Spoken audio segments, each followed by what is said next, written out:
All of the information of the internet is basically transferred from one location to another location in a language called HTTP, which stands for Hypertext Transfer Protocol. Now, HTTP by itself is unprotected and susceptible to internet tricksters and thieves, so a technology called SSL, or Secure Sockets Layer, was developed to protect the information traveling on the internet. When HTTP is being protected by SSL, it inherits the letter S, which means it's secure. SSL keeps your information secure in two separate ways. The first is by encrypting your data.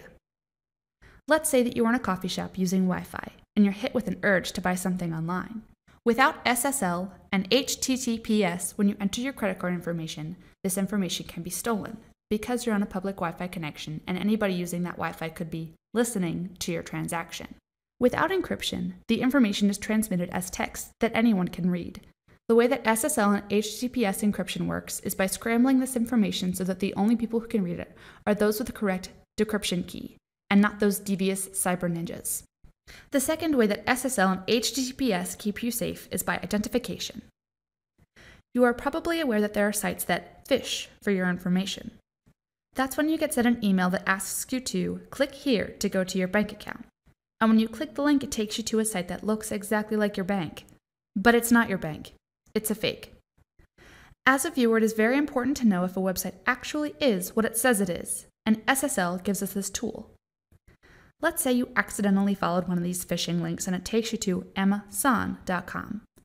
You decide that you're finally going to buy that map of Westeros pillow that you've been eyeing for a couple of days now, and you navigate to a page where you enter your personal info.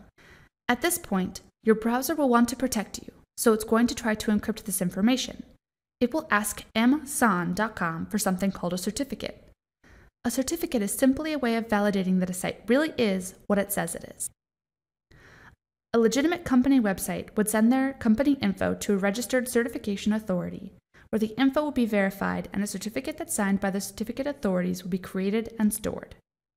So your browser will check the certificate given by Amazon with all the certificates at all the different certificate authorities to see if one matches.